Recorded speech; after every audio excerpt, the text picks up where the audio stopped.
আলহামদুলিল্লাহ, সমস্ত প্রশংসা, সমস্ত তারিফ সেই মহান রব্বুল আলামিনের জন্য, যে মহান রব্বুল আলামিন আমাদেরকে আজ পবিত্র জুমার দিন জুমার নামাজের উদ্দেশ্যে মসজিদ জামে রিয়াদে আসার বসার তৌফিক দান করেছেন। আমরা সকলে বলি আলহামদুলিল্লাহ।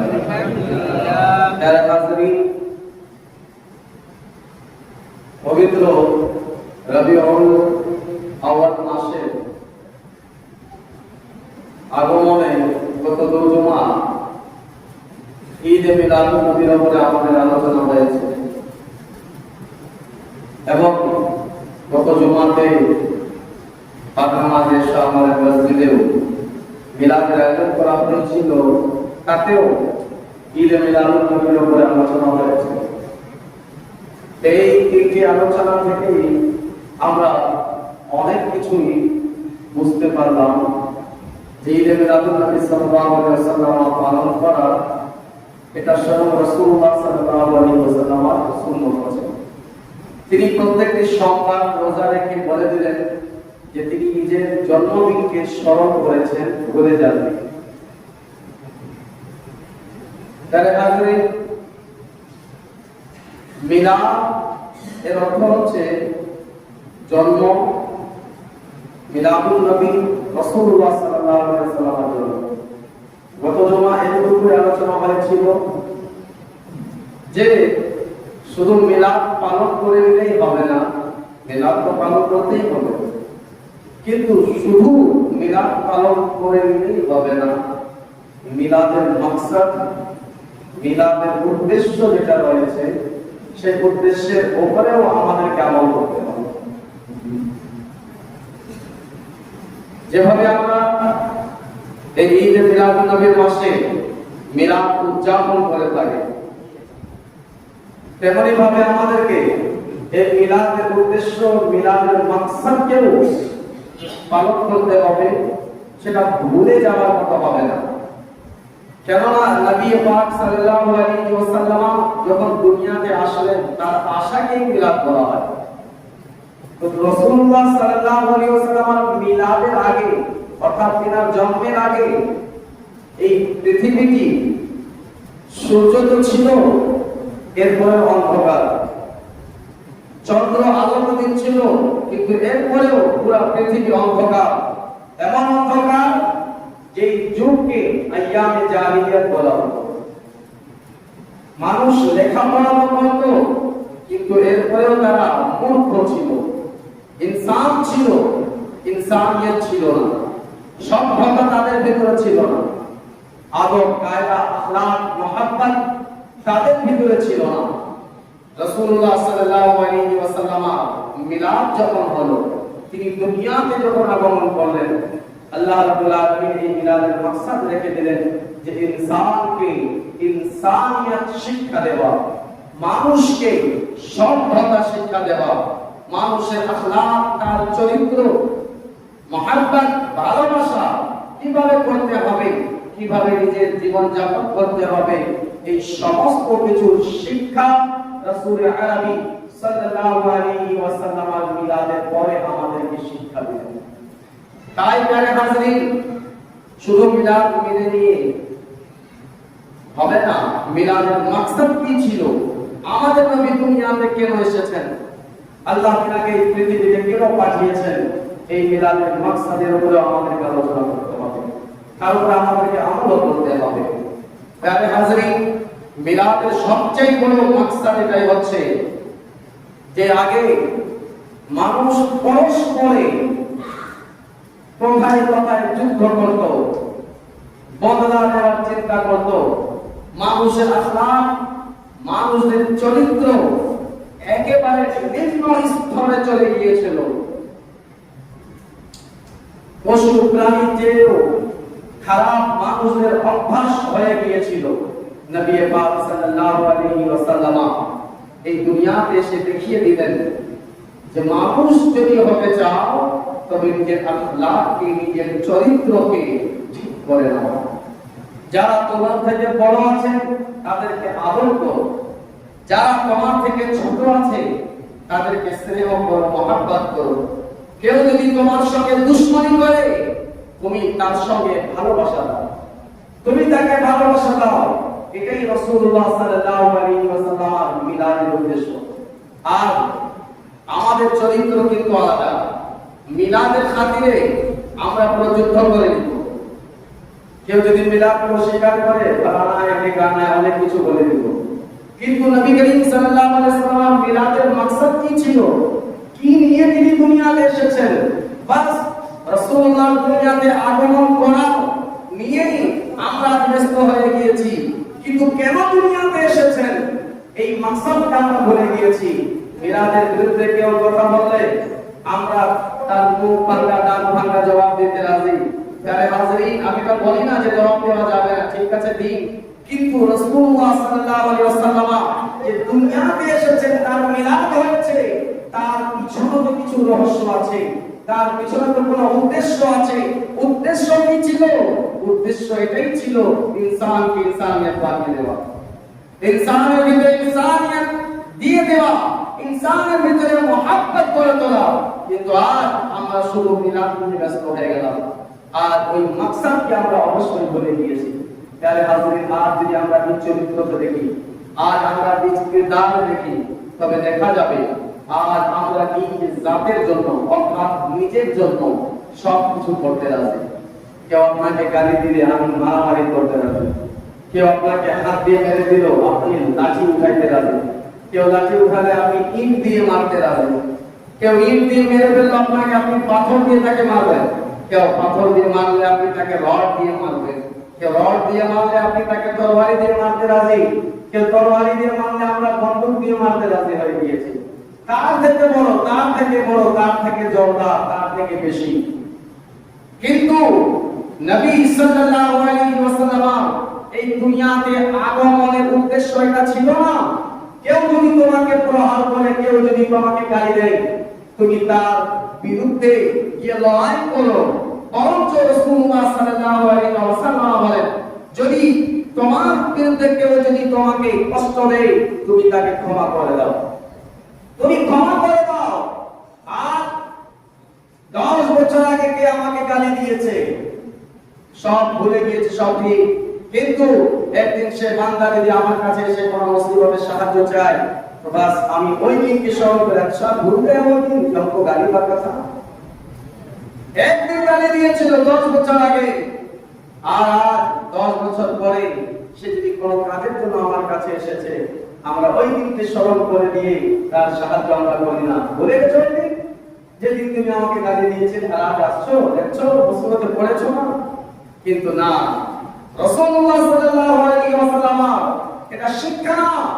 প্যারে হাজরিন, যেই মক্কাবাসী নবী পাক সাল্লাল্লাহু আলাইহি ওয়াসাল্লামের উপরে জুলুম অনেক করেছিল, অত্যাচার এমন করেছিল যেটা বলার বাইরে, নবী পাক সাল্লাল্লাহু আলাইহি ওয়াসাল্লাম কাবাতুল্লাহ সেখানে অর্থাৎ বারান্দায় বসে নামাজে গিয়েছেন।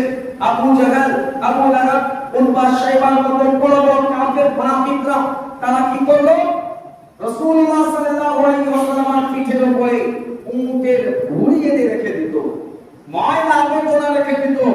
রাসূলুল্লাহ সাল্লাল্লাহু আলাইহি ওয়াসাল্লাম কিছু বলতেন না। কেন? ওই সময় মক্কা বিজয় হয়নি, মুসলমানদের সংখ্যা কম। নবী পাক সাল্লাল্লাহু আলাইহি ওয়াসাল্লাম রাস্তায় হেঁটে যেতেন, তারা ময়লা আবর্জনা রাস্তায় রেখে দিত, যেই রাস্তা দিয়ে মুহাম্মদ আরবি সাল্লাল্লাহু আলাইহি ওয়াসাল্লাম হেঁটে যাবে, তাই এই রাস্তায় কাঁটা বিছিয়ে দাও, ময়লা রেখে দাও। প্যারে নবী পাক সাল্লাল্লাহু আলাইহি ওয়াসাল্লামের উপরে এমন জুলুম করলো ওই তায়েফ বাসিয়া, যে নবী পাক সাল্লাল্লাহু আলাইহি ওয়াসাল্লাম মুখ মোবারক, মাথা মোবারক থেকে এমন রক্ত বেরিয়ে আসলো যে জুতা মোবারক রক্ত দিয়ে ভর্তি হয়ে গেল। আজকে আমাকে শুধু একটি থাপ্পড় মেরে দেখুন না কেন, আমি সবাইকে ডেকে নিব, আমার পার্টির লোক, আমার বন্ধু বান্ধব সবাইকে ডেকে নিয়ে তার বিচার নালিশ করাবো।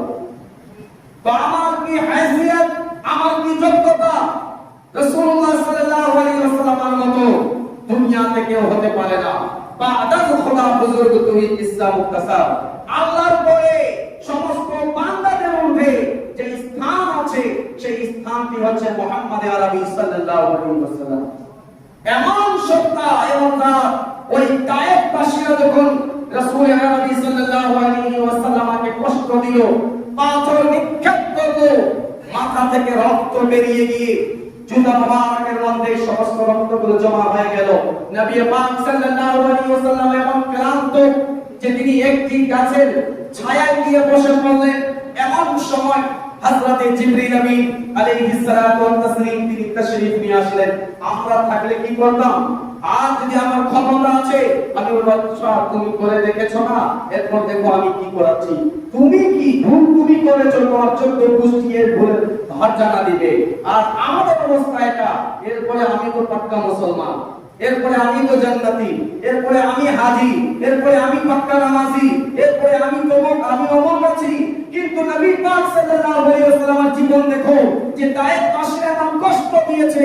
জিবরিল আলাইহিস সালাম তিনি আসলেন, আসার পরে বলতে লাগলেন ইয়া রাসূলুল্লাহ আপনাকে এত কষ্ট দিয়েছে, একবার আপনি আদেশ করুন, একবার হুকুম দিয়ে দিই এই তায়েফের দুই দিকে যে দুটি পাহাড় আছে আমি দুটি পাহাড়কে নিজ হাত দ্বারা একত্রিত করে দিব, এই পুরা তায়েফবাসী একেবারে ভরতা হয়ে যাবে। নবী পাক সাল্লাল্লাহু আলাইহি ওয়াসাল্লাম বলেন না ছেড়ে দাও, ক্ষমতা আছে। আর সামান্য একটু ক্ষমতা চলে আসলে আজ আমাদের চোখ জায়গা ছেড়ে দিয়ে মাথার উপরে চলে যায়। সামান্য ক্ষমতা চোখ একেবারে মাথার উপরে চলে আসে আমাদের। চিনোস আমাকে? প্যারে হাজরিন, আজ ক্ষমতা নবী পাক সাল্লাল্লাহু আলাইহি ওয়াসাল্লাম ছিল, কিন্তু ফেরেশতা জিবরাইল আলাইহিস সালামকে তিনি নিষেধ করে দিলেন, না জিবরাইল এভাবে করিও না। বলি ইয়া রাসূলুল্লাহ তারা আপনাকে কষ্ট দিচ্ছে, একবার আদেশ দিন আমি আমার একটি পাখা মারব, এই তায়েফের জমিনকে উল্টে দিব, এরা পুরো বরবাদ হয়ে যাবে, এরা ধ্বংস হয়ে যাবে। নবী পাক সাল্লাল্লাহু আলাইহি ওয়াসাল্লাম বলেন জিবরাইল আল্লাহ আমাকে রহমত বানিয়ে পাঠিয়েছেন, রাহমাতুল লিল আলামিন বানিয়েছেন আমাকে। আমার আশা আছে এই কাফেররা যদি কালমা আমার না পড়ে এদের সন্তানেরা অবশ্যই আমার কালমা পড়বে, এদেরকে ক্ষমা করে দাও বলেন সুবহানাল্লাহ। প্রিয় হাজরিন, এই হচ্ছে রাসূলুল্লাহ সাল্লাল্লাহু আলাইহি ওয়াসাল্লামের জীবনের শিক্ষা। ওই মক্কাবাসীরা, মক্কার কাফেররা রাসূল আরবি সাল্লাল্লাহু আলাইহি ওয়াসাল্লামের উপরে এমন নির্যাতন করেছিল, জায়গায় জায়গায় রাস্তায় রাস্তায় তাকে কষ্ট দিল, এমন কষ্ট দিল যে নবী পাক সাল্লাল্লাহু আলাইহি ওয়াসাল্লাম নিজ জন্মভূমি মক্কাকে ছেড়ে তিনি হিজরত করলেন মদিনা মুনাওয়ারাতে। তিনি হিজরত করে আসলেন মদিনা মুনাওয়ারাতে। প্রিয় হাজরিন, যখন মদিনা মুনাওয়ারাতে হিজরত করে চলে আসলেন, 17 রমজানুল মুবারকের মধ্যে বদরের যুদ্ধ হলো। এইদিকে মাত্র 313 জন সাহাবায়ে کرام আর ওইদিকে 1000 কাফের। মোকাবেলা বরাবর ছিল না, সমান সমান ছিল না, 313 কথায় আর 1000। কিন্তু আল্লাহ রাব্বুল আলামিন তার হাবিব সাল্লাল্লাহু আলাইহি ওয়াসাল্লাম সাহায্য করলেন, সাহাবাদের সাহায্য করলেন। বদরের যুদ্ধে কাফেররা পরাজয় হয়ে গেল। প্রিয় হাজরিন, এখন মক্কা যখন বিজয় হয়ে গেল বদরের যুদ্ধের পরে, রাসূলুল্লাহ সাল্লাল্লাহু আলাইহি ওয়াসাল্লাম এখন মক্কাতে চলে আসলেন। মক্কাতে চলে আসছেন আর মক্কার লোকেরা তারা থরথর করে কাঁপছে, থরথর করে তারা কাঁপছে। জানি না আজ আমাদের অবস্থা কি হবে। কেন এতদিন যেই ব্যক্তিকে, যেই জাতকে আমরা কষ্ট দিয়েছি, কথায় কথায় তেনাকে উস্কানি মেরেছি, জায়গা জায়গাতে তেনাকে লাঞ্ছিত করার জন্য অনেক কিছু বলেছি, কখনো জাদুকর বলেছি, কখনো পাগল বলেছি, কখনো মাজনু বলেছি, মুজাম্মাম বলেছি, নাউযুবিল্লাহ মিন যালিক, নানা ধরনের কথা তারা আমার আপনার প্যারা হাবিব সাল্লাল্লাহু আলাইহি ওয়াসাল্লামকে বলেছিল। প্যারে হাজরিন, আজ মক্কাবাসীরা থরথর করে কাঁপছে। আজ মক্কা যখন বিজয় হয়ে গিয়েছে, নবী পাক সাল্লাল্লাহু আলাইহি ওয়াসাল্লাম আজ মক্কার ক্ষমতা, আমার দয়াল নবীর হাতে, আমি বলবো আগেও হাতে ছিল, কিন্তু আজ প্রকাশ্যভাবে আমার দয়াল নবীর হাতে মক্কার ক্ষমতা এসেছে। আজ তো রাজা হিসাবে রাসূলুল্লাহ সাল্লাল্লাহু আলাইহি ওয়াসাল্লাম আসতেন মক্কা নগরীতে। আজ কেউ যদি কোন এলাকা বিজয় করে নিয়ে থাকে, তবে সেই জায়গাতে সে যখন প্রবেশ করে কি আমি তো অনেক বড় সরদার হয়ে গিয়েছি, আমি তো বড় লিডার হয়ে গিয়েছি।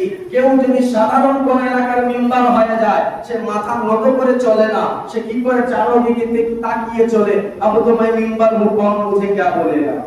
ক্ষমতা আছে আমার, কিন্তু নবী পাক সাল্লাল্লাহু আলাইহি ওয়াসাল্লাম তিনি যখন মক্কা বিজয়ের পরে মক্কাতে চলে আসলেন, যেই উটের উপরে তিনি বসে প্রবেশ করলেন মক্কা নগরীতে, তিনি নিজ মাথা এত নিচু করে রাখলেন, সাহাবারা বলেন যে আমরা দেখলাম উটের যে ঘাড় আছে, পিঠ আছে, উটের পিঠের সঙ্গে রাসূলুল্লাহ সাল্লাল্লাহু আলাইহি ওয়াসাল্লামের মাথাগুলো লেগে গিয়েছিল।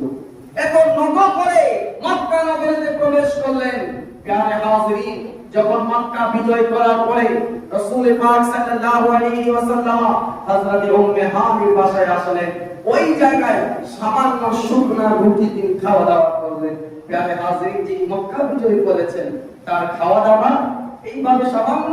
প্যারে হাজিরিন, যখন তিনি মক্কার ভিতরে আসছিলেন, সাহাবায়ে কেরাম রিদওয়ানুল্লাহ তাআলা আলাইহিম আজমাইন তিনারা আরো খুশি আছেন যে যেই মক্কার লোকেরা আমাদেরকে তো কষ্ট দিয়েছে, আল্লাহর এলান প্রকাশ্যভাবে আমাদেরকে নামাজ পড়তে দেয়নি, আমাদেরকে আযান দিতে দেয়নি, আর আমাদেরকে ইবাদত করতে দেয়নি, কাবার সামনে গিয়ে আমাদেরকে আল্লাহকে রাজি করতে দেয়নি। প্যারে হাজিরিন, আজ ওই মক্কাবাসীরা আমাদের গোলাম আছে, অনেক কাফেরদেরকে কয়েদি বানানো হয়েছে। প্যারে হাজিরিন, পিছন থেকে একজন সাহাবী বলে উঠলেন আল ইয়াউমা মালহামা, আল ইয়াউমা মালহামা, এর অর্থ হচ্ছে আজকের দিন হচ্ছে বদলা নেওয়ার দিন, আজকের দিন হচ্ছে রক্ত প্রবাহিত করার দিন।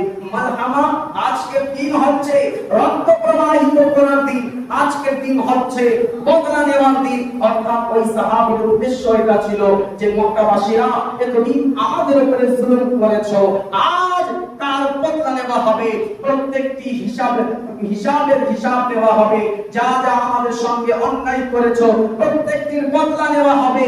যখন এই কথাটি আল ইয়াউমা মালহামা বাক্যটি আমার আপনার দয়াল নবীর কানে আসলো, রাসূলুল্লাহ সাল্লাল্লাহু আলাইহি ওয়াসাল্লাম আওয়াজ দিয়ে বললেন, হে সাহাবী, এটা বলিও না আল ইয়াউমা মালহামা, বরঞ্চ এটা বলো আল ইয়াউমা মারহামা।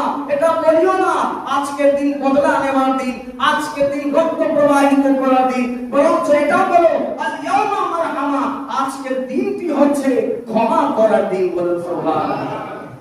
আজকের দিন হচ্ছে ক্ষমা করার দিন, আর আজ তো हम माफ कर ही नहीं सकते किसी को। आज আমরা ক্ষমা করতেই পারি না কাউকে, না बाप बेटे को माफ कर सकता है, ना बेटा बाप को माफ कर सकता है, ना স্ত্রী স্বামীকে ক্ষমা করতে পারে, না স্বামী স্ত্রীকে ক্ষমা করতে পারে। এটা ঘরের কথা, বাইরে তো ছাড়ুন, বাইরে তো কথা ছাড়ুন, বাইরে তো সামান্য সামান্য কথা নিয়ে আর মানুষের তেজ মাথায় উঠে যায়। এরপরে বাপরে বাপ, আমার মতো ভালো আর কেউ নাই। আপনি রাসূলুল্লাহ সাল্লাল্লাহু আলাইহি ওয়াসাল্লামের আদর্শের বাইরে কাজ করবেন, আপনাকে ঠেঙ্গা দান দেওয়া হবে, এক পয়সাও দান দিবে না কেউ। হতে পারে দুনিয়ার লোক আপনাকে স্যালুট করবে, কিন্তু যারা রাসূলুল্লাহ সাল্লাল্লাহু আলাইহি ওয়াসাল্লামের সুন্নাত মোতাবেক নিজের জীবন যাপন করবে, দুনিয়ার কেউ যদি স্যালুট করুক বা না করুক, আল্লাহর রহমতের ফেরেশতারা তাকে সালাম অবশ্যই দিবে। প্যারে হাজিরিন, নবী সাল্লাল্লাহু আলাইহি ওয়াসাল্লামের মিলাদ থেকে আমাদেরকে শিক্ষা দিতে হবে। সাহাবারা বললেন আল ইয়াউমা মালহামা, আজ বদলা নেওয়ার দিন। রাসূল পাক সাল্লাল্লাহু আলাইহি ওয়াসাল্লাম বলেন না, আল ইয়াউমা মারহামা, আজ ক্ষমা করার দিন আছে, ক্ষমা করো, সবাইকে ক্ষমা করে দাও। এইদিকে মক্কাবাসীরা থরথর করে কাঁপছে, ওইদিকে মক্কাবাসীরা যাদেরকে কয়েদি বানানো হয়েছে তাদের হাতে কয়েদি বানিয়ে তাদেরকে শিকল দিয়ে বেঁধে রাখা হয়েছে, তারা জানে না, তারা ভাবছে আর জানে না আমাদের সঙ্গে কি আচরণ করা হবে, কি কি হবে আমাদের সঙ্গে। নবী পাক সাল্লাল্লাহু আলাইহি ওয়াসাল্লাম যখন চলে আসলেন মক্কাতে, এসে এলান করলেন এখন সমস্ত কাফিররা চিন্তা করছে, জানি না মুসলমানদের নবী এখন আমাদের ব্যাপারে কি ফয়সালা দিবেন, কি ফয়সালা দিবেন। নবী পাক সাল্লাল্লাহু আলাইহি ওয়াসাল্লাম বদলা নেওয়ার কথা বলেননি, এটা বলেননি যারা যারা আমাকে কষ্ট দিয়েছে তাদেরকে ধরে মারো, যারা যারা আমাকে গালি দিয়েছে তাদেরকে ধরে মারো, বরঞ্চ নবী পাক সাল্লাল্লাহু আলাইহি ওয়াসাল্লাম বলেন শুনো শুনো শুনো, যারা কালেমা পড়ে মুসলমান হয়ে যাবে তাদের জন্য শান্তি আছে, তাদেরকে ইসলাম ছাড় দিয়ে দিবে। অথবা যারা কালেমা পড়েনি তারা নিজের অস্ত্রগুলোকে রেখে দিবে, অস্ত্র নিরস্ত্র হয়ে যাবে, তাদেরকে ইসলাম ছেড়ে দিবে, তাদের জন্য শান্তি আছে। যারা ইরানে চলে আসবে, কাবার কাছে চলে আসবে, তাদের জন্য শান্তি আছে। এমন সময় হযরত আবু সুফিয়ান তিনি ওই সময় ইসলাম গ্রহণ করেননি। আবু সুফিয়ান রাদিয়াল্লাহু তাআলা আনহু তিনাকে কয়েদি বানানো হয়েছিল, তিনাকে বলা হলো আপনি কালেমা পড়ে দিন। তিনি বলেন আমি কালেমা পড়ে কি করব, কালেমা পড়ে আমার কি হবে? আপনি কালেমা পড়ে দিন, আপনাকে দাস হিসাবে রাখা হবে না, আপনাকে গোলাম হিসাবে রাখা হবে না, বরঞ্চ যেইভাবে আপনি আগে সরদার ছিলেন এখনো সরদারই থাকবেন আপনি, এবং আপনার ঘরের মধ্যে যারা যারা আশ্রয় নিবে তাদেরকেও আমি নবী পানাহ দিয়ে দিব, তাদেরকে আমরা তাদের সঙ্গে আমরা যুদ্ধ করব না। প্যারে হাজিরিন, রাসূল পাক সাল্লাল্লাহু আলাইহি ওয়াসাল্লাম যেই দিন মক্কা বিজয় করলেন সমস্ত লোকদেরকে তার রাহমাতের ছায়ায় নিয়ে আসলেন। প্যারে একটি কথা আমি এখান থেকে বলে আপনাদেরকে শোনাই দেই, নবী পাক সাল্লাল্লাহু তাআলা আলাইহি ওয়াসাল্লামের মুজিজা কিন্তু অনেক আছে। মুজিজা বুঝেন, অলৌকিক ঘটনা, যেমন চন্দ্রকে দ্বিখণ্ডিত করা মুজিজা, সূর্যকে ফিরিয়ে আনা মুজিজা, গাছপালা রাসূলুল্লাহ সাল্লাল্লাহু আলাইহি ওয়াসাল্লামের কাছে এসে কালেমা পড়া, দুরূদ পড়া, আবু জেহেলের হাতে সেই পাথরগুলো কালেমা পড়া মুজিজা আছে। নবী পাক সাল্লাল্লাহু আলাইহি ওয়াসাল্লাম এক সাহাবীর চোখ বেরিয়ে এসে দিয়েছিল, তিনি থুতু মুবারক দিয়ে লাগিয়ে দিলেন, আগের চেয়েও ভালো হয়ে গেল। নবী পাক সাল্লাল্লাহু আলাইহি ওয়াসাল্লাম এক সাহাবীর একটি হাত যুদ্ধের ময়দানে কেটে গেল, তিনি থুতু দিয়ে লাগিয়ে দিলেন, হাত আগের মতো জয়েন্ট হয়ে গেল, বিনা অপারেশনে বিনা সেলাই। প্যারে হাজিরা মুজিজা, তো মুজিজা দেখে যত সংখ্যক কাফেররা কালেমা পড়ে মুসলমান হয়েছে তার চেয়ে বেশি মুসলমান হয়েছেন মুজিজা দেখে নয়, আমার আপনার নবীর আখলাককে দেখে, আমার আপনার নবীর চরিত্রকে দেখে। কিন্তু আজ আমাদের চরিত্র, আমরাই যদি আয়নার সামনে দাঁড়িয়ে থাকি তবে আমরা নিজ চরিত্র দেখে নিয়ে লজ্জায় পড়ে যাব, আমরা নিজ চরিত্র দেখে লজ্জায় পড়ে যাব। এরপরে আমি বড় হাজি সাহেব, প্যারে সবাইকে ক্ষমা করে দেওয়া হচ্ছে, সবাইকে মাফ করা হচ্ছে। মক্কা বিজয়ের সময় কিন্তু মক্কা বিজয়ের সময় কিছু কিছু এমন কাফেররা ছিল যাদেরকে ব্ল্যাক লিস্ট করা হয়েছিল, ওয়ান্টেড, মোস্ট ওয়ান্টেড। যেমন আবু জাহেলের একটি ছেলে ইকরামা, এবং আরেকজন ছিল ওয়াহশী নামক এক ব্যক্তি, নাকা করে, नाका व्यक्ति रहते बेशी चालाक होता, इसीलिए कहते हैं चप्पल में बांटा, लोहा में काटा, आदमी में नाका, एक नंबर है। समझ में आई बात? तो वहशी मोस्ट वांटेड लिस्टे তাদের নাম ছিল। ওয়াহশী কে ছিল? ওয়াহশী এমন কাফের যে আবু সুফিয়ানের স্ত্রী যিনি ছিলেন, পরে তিনি ইসলাম গ্রহণ করলেন, সাহাবিয়া হয়ে গেলেন। কিন্তু এর আগেই হিন্দা তার কথাতে এই ওয়াহশী নবী পাক সাল্লাল্লাহু আলাইহি ওয়াসাল্লামের চাচা যান সৈয়দুশ শুহাদা হযরত আমির হামজা রাদিয়াল্লাহু তাআলা আনহুকে শহীদ করেছিল, যার শাহাদাতে নবী পাক সাল্লাল্লাহু আলাইহি ওয়াসাল্লামের চোখ থেকে পানি পড়েছিল। আর ওই হিন্দা তিনি কি করেছিলেন? ওই সময় তিনি ইসলাম গ্রহণ করেননি। হযরত আমির হামজা রাদিয়াল্লাহু তাআলা আনহুকে শাহাদাত করার পরে তার কলিজা বের করে কাচ্চা চাপিয়েছিলেন। তিনার কান কেটে, নাক কেটে, আঙ্গুলগুলো কেটে একটি রশির মধ্যে গুথাই করে নিয়ে মালা হিসেবে নিজ গলায় পরিয়েছিলেন। নবী পাক সাল্লাল্লাহু আলাইহি ওয়াসাল্লাম বলেন, যেই ব্যক্তি আমার চাচাকে শহীদ করেছে তাকে ক্ষমা করা হবে না। ওয়াহশী মোস্ট ওয়ান্টেড লিস্টে তার নাম ছিল। আরেকটা ইকরামা, ইকরামা আবু জাহেলের ছেলে, যেহেতু তার চেহারা খুব সুন্দর। প্যারে হাজরিন, এলান হয়ে গেল ইকরামা এবং ওয়াহশী যেই জায়গায় আছে তাদেরকে দেখা মাত্র, যেমন হয় না আমাদের বাংলাদেশে স্টুডেন্ট সাইড, যেই জায়গায় দেখবেন আমরা শুট করো, যেই সাইডে দেখা হবে একদম শুট করে মেরে ফেলো। সাহাবায়ে কেরামকে এই ঘোষণা দিয়ে দেওয়া হলো, ওয়াহশী এবং ইকরামা যেই জায়গায় দেখবে তোমরা সঙ্গে সঙ্গে তাদেরকে হত্যা করে দিও। প্যারে হাজরিন, ইকরামার স্ত্রী সে কাঁদতে কাঁদতে দৌড়িয়ে চলে আসলো রাহমাতুল লিল আলামিন নবীর দরবারে। এসে বলতে লাগলো, ইয়া রাসূলুল্লাহ সাল্লাল্লাহু আলাইহি ওয়াসাল্লাম, আমি তো কালেমা পড়ে নিয়েছি, মুসলমান হয়ে গিয়েছি, আপনাকে আল্লাহ রাহমাতুল লিল আলামিন হিসেবে পাঠিয়েছেন, আপনি কি চাবেন আমি বিধবা হয়ে যাই? দেখুন কিভাবে রাসূলুল্লাহ সাল্লাল্লাহু আলাইহি ওয়াসাল্লাম আমার কাছ থেকে চাচ্ছেন, আপনি কি চান আপনার এই দাসী, আপনার এই গোলাম বিধবা হয়ে যান? নবী পাক সাল্লাল্লাহু আলাইহি ওয়াসাল্লাম মুচকি হাসি দিয়ে বললেন, তুমি কি চাও সেটা বলো। বলতে লাগলো, ইয়া রাসূলুল্লাহ, আমার খাতিরে আপনি আমার স্বামীর হেফাজত করে দিন, আপনি আমার খাতিরে আমার স্বামীর আমান দিয়ে দিন, শান্তি দিয়ে দিন। নবী পাক সাল্লাল্লাহু আলাইহি ওয়াসাল্লাম বলেন, ইকরামা কোথায় আছে, তাকে নিয়ে আসো, তাকে নিয়ে আসো। সাহাবা তাকে খুঁজে পাওয়া যাচ্ছে না।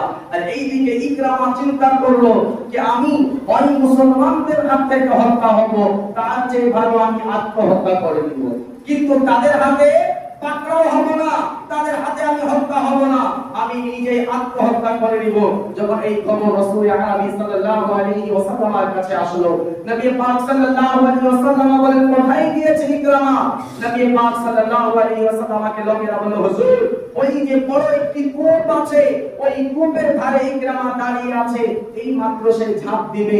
নবী পাক সাল্লাল্লাহু আলাইহি ওয়াসাল্লাম ওই কূপের কাছে গেলেন, যায় দেখছেন ইকরামা ওই কূপের কাছে দাঁড়িয়ে চিন্তা করছে, কেউ যদি আমাকে ধরতে আসে আমি সঙ্গে সঙ্গে লাফ দিয়ে আত্মহত্যা করে নিব। নবী পাক সাল্লাল্লাহু আলাইহি ওয়াসাল্লাম পিছন থেকে গেলেন এবং ইকরামার দুটি গালে হাত রেখে বলতে লাগলেন, ইকরামা এত সুন্দর চেহারা আল্লাহ তোমাকে দিয়েছেন, এই সুন্দর চেহারাকে তুমি জাহান্নামে পাঠাইও না। সে পিছে পড়ে দেখে নবী সাল্লাল্লাহু আলাইহি ওয়াসাল্লাম, প্যারে হাজরিন, যার শরীরে আমার নবীর হাতটা ছুঁয়ে দিয়েছে, ওই শরীর জাহান্নামে কিভাবে যাইতে পারে? সঙ্গে সঙ্গে ইকরামা বলল, আমি আবার জান্নাতে কিভাবে যাইতে পারবো, জাহান্নাম থেকে কিভাবে রক্ষা পেতে পারবো? আপনার হিসাবে আমরা তো জাহান্নামী।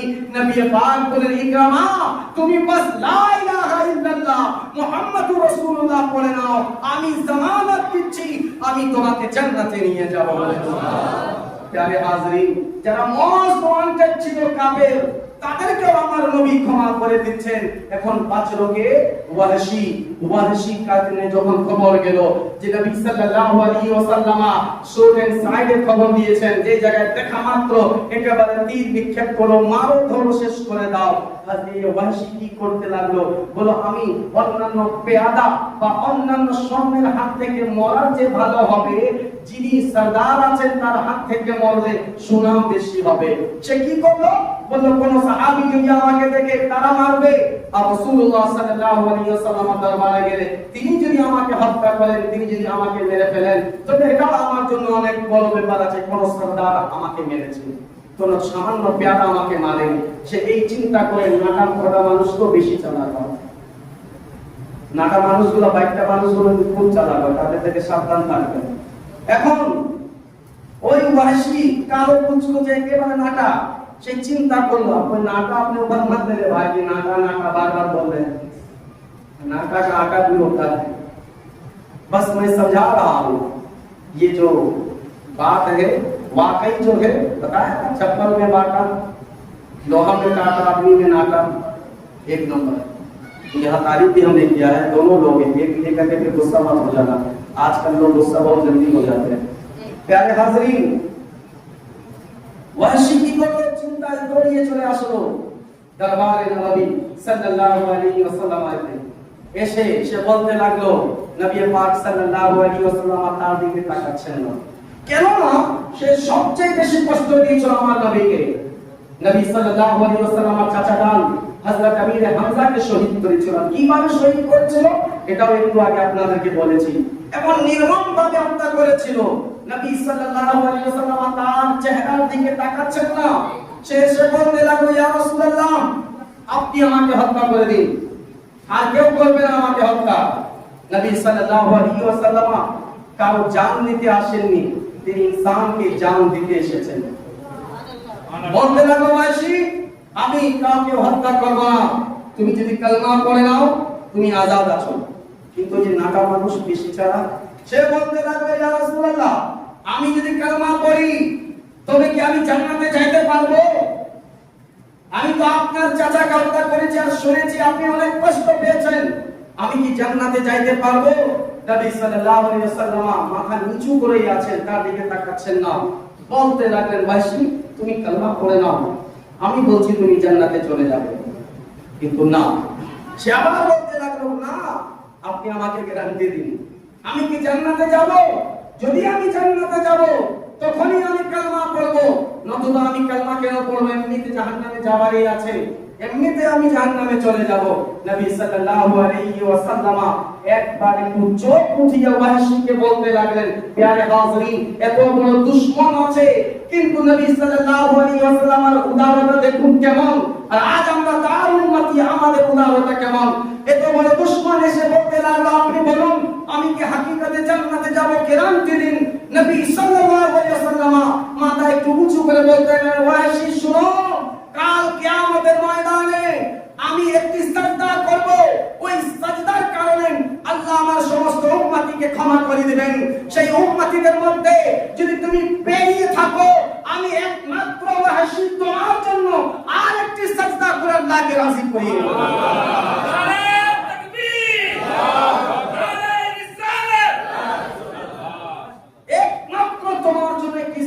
করব। প্যারে হাজরিন, একবার চিন্তা করুন যে রাসূল আরবি সাল্লাল্লাহু আলাইহি ওয়াসাল্লাম কি শিক্ষা দিয়ে গেলেন আমাদেরকে। বড় থেকে বড় দুশমন যদি চলে আসে তাকে ক্ষমা করে দাও, কিন্তু আজ এই জিনিসটি আমাদের কাছ থেকে হয় না। আজ ক্ষমা আমরা করতে পারি না, আজ ক্ষমা করতে পারি না। প্যারে হাজরিন, রাসূলুল্লাহ সাল্লাল্লাহু আলাইহি ওয়াসাল্লাম বলেন, তুমি আল্লাহর কাছে যেভাবে নিজের গুনাহের ক্ষমার আশা চাও, সেইভাবে লোকজনকে তুমি ক্ষমা করো।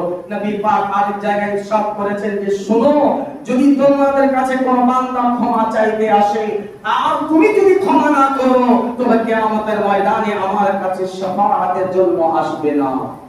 প্যারে হাজরিন, চিন্তা করেছেন, শুধু মিলাদ মিলাদ মানাইলে হবে না, শুধু মিলাদ মিলাদ বলে দিলে হবে না।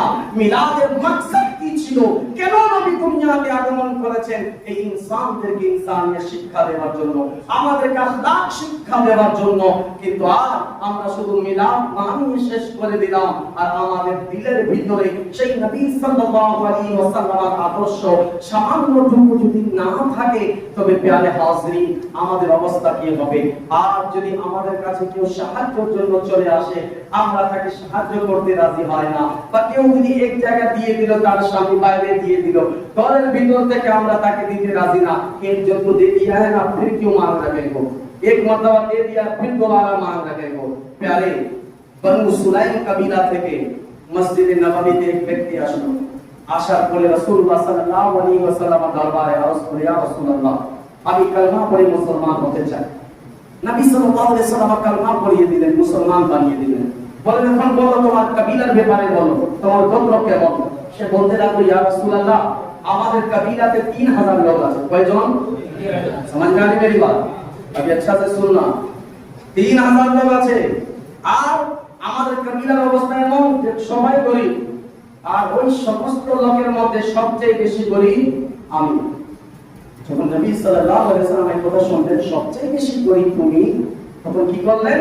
এলান করলেন, হে সাহাবীরা, আমার এই সাহাবীকে সাহায্য করো, এই সাহাবীকে কি করো? সাহায্য করো, সহযোগিতা করো। হযরত উবাদা ইবনে সামিত, সাদ বিন উবাদা রাদিয়াল্লাহু তাআলা আনহু দাঁড়িয়ে গেলেন, বলতে লাগলেন, ইয়া রাসূলুল্লাহ, আমার উটনি মসজিদের বাইরে বেঁধে রেখেছি, আমি আমার উটনি তাকে দিয়ে দিলাম। নবী সাল্লাল্লাহু আলাইহি ওয়াসাল্লাম একবার বললেন তাকে সহযোগিতা করো, তিনি নিজের উট দিয়ে দিলেন। সঙ্গে সঙ্গে মাওলা আলী মুশকিল কুশা তিনি দাঁড়িয়ে গেলেন। মাওলা আলী দাঁড়িয়ে গেলেন এবং বললেন, হে ব্যক্তি শুনো, তোমার প্রয়োজন আছে, তোমার খাবার নেই, কাপড় নেই, তোমার সওয়ারি নেই, এই আমামা, এই পাগড়ি আমি কালকেই নতুন খরিদ করেছি, এই পাগড়ি আমি তোমাকে তোহফা দিয়ে দিলাম।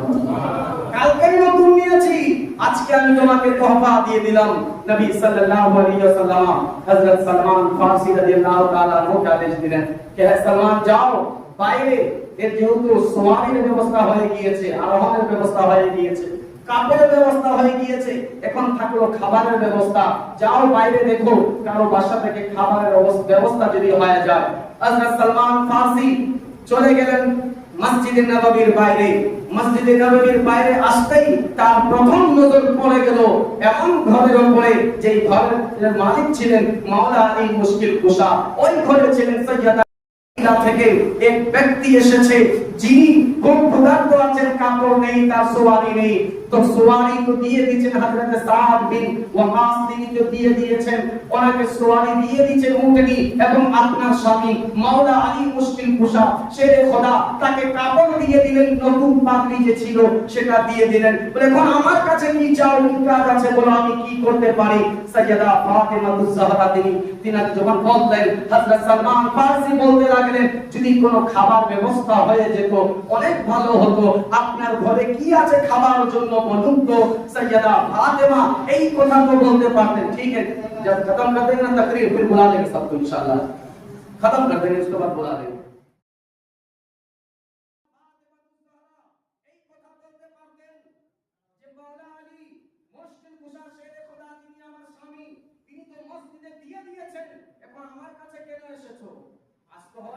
मेरा बड़ा भैया दे दिया, हम क्यों देंगे? हम तो वो हफ्ता मस्जिद के लिए चंदा दे दिया, आज क्यों देंगे? हम तो 10,000 पहले लिखा लिए, फिर 5,000 क्यों देंगे? फिर 10,000 हम तो दे चुके हैं। जो तो बार अपना कहते शुरू में से चाहती बार-बार दी। बात नहीं समझे? आस्ते सुभान अल्लाह कह रहे हैं। इमाम साहब जितना बोल लीजिए, आज तो पॉकेट से निकालेंगे नहीं। आप लोग सोमवार को ढलाई कीजिए, इतवार को कीजिए, नहीं निकालेंगे। नियत यही करके आए क्या? आप खाली नियत ये नहीं किए, बाकी सब तो कुछ नहीं बोल रहे। यही नियत है क्या? प्यारे हाज़रीन, सैयदा फातिमा को बोलते পারবেন যে আমার স্বামী তো মসজিদে দিয়ে দিয়েছেন, আমাদের কথা পুরা, আমি কি দিব অন্য ঘরে যাও।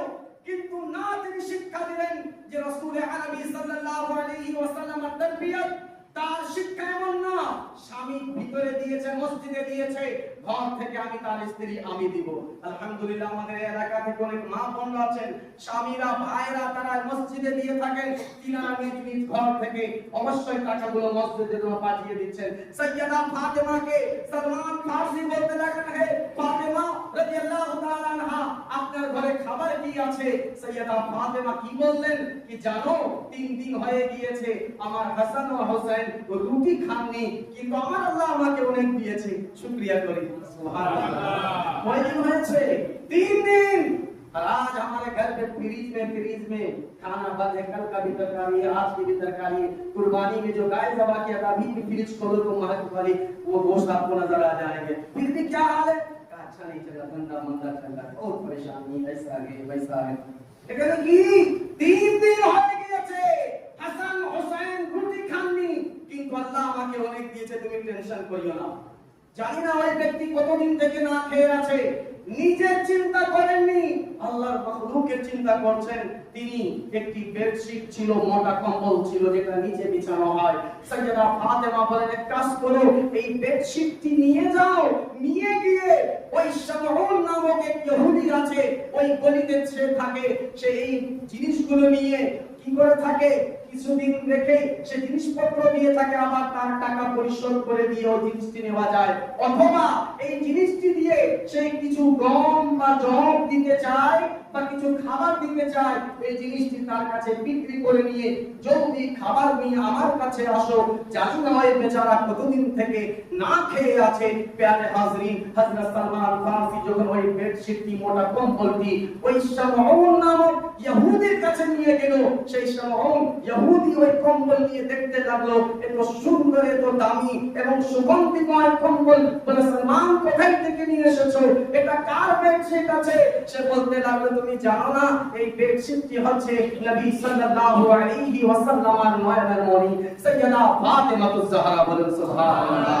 সে বলতে লাগলো, শামউন নামক ইহুদি বলতে লাগলো কি সালমান, এই বেডশিট যদি তিনার আছে, কিসের জন্য নিয়ে এসেছো, কি প্রয়োজন তিনার? সে সব কথা বলতে লাগলো। অমুক এক ব্যক্তি বনু সুলাইমের কবিলা থেকে ইসলাম গ্রহণ করেছে, নবী পাক সাল্লাল্লাহু আলাইহি ওয়াসাল্লাম বলেছেন তাকে সাহায্য করতে। মাওলা আলী নিজ আমানত দিলেন, সাইয়্যিদা ফাতেমা বেডশিট বিক্রি করে দিয়ে তার জন্য খাবারের ব্যবস্থা করে দিচ্ছেন। শামউন ইহুদি বলতে লাগলো, এক কাজ করো, এই বেডশিটটি তুমি সাইয়্যিদা ফাতেমাকে ফেরত করে দাও এবং তার খাবারের ব্যবস্থা আমি আমার পক্ষ থেকে করে দিচ্ছি। বলুন সুবহানাল্লাহ। সালমান ফারসি বলতে লাগলেন হে শামউন, তুমি ইহুদি, তুমি মুসলিম না, সাইয়্যিদা ফাতেমা তোমার দেওয়া জিনিস গ্রহণ করবেন না। শামউন ইহুদি বলতে লাগলো, কে বলেছে আমি ইহুদি আছি? ইহুদি ছিলাম, কিন্তু যখন এই বেডশিটটি হাতে নিয়ে নিয়েছি আমার অন্তর চেঞ্জ হয়ে গিয়েছে।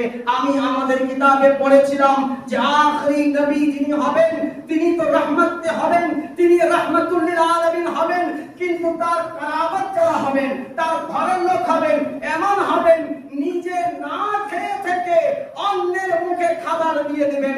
আজ তুমি সেটা প্রমাণ করে দিলে আমিও কালেমা পড়ে মুসলমান হয়ে যাচ্ছি।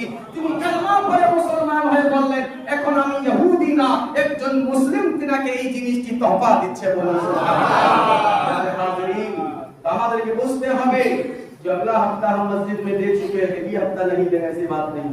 मेरा कोटा पूरा हो गया ऐसी बात नहीं। पता नहीं एक नेकी के लिए अगर अंदर फंस गए तो फिर वहां से हिलना मुश्किल। और फिर हमारे आस पास डिजिटल बांग्लादेश है, 3 दिन के बाद बेटा भी घर पे टीवी चालू करके बाप को भूल जाता है, भूलता कि नहीं? फिर हमारा हाल क्या होगा?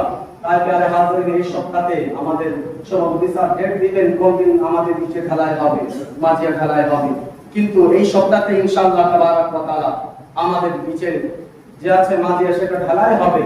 প্রচুর টাকার প্রয়োজন আছে। এই চিন্তা করবেন না যে মেরা কোটা পুরা हो गया, हमने तो दे दिया। আপনার থেকে যখন হবে সম্ভব, আজকে হয়েছে 1 ঘন্টা পর যদি আবার সম্ভব হয় আল্লাহর রাস্তায় দান করতে, অবশ্যই আমরা করব কিনা? আল্লাহ রাব্বুল আলামিন আমাদের সকলকে কবুল করুন। আজকে অনেক বেশি দিয়ে দিলাম, এর জন্য ক্ষমার দৃষ্টিতে দেখবেন। আল্লাহ আমাদের সকলকে কবুল করুন। যিনারা সুন্নাত পড়েননি, তিনারা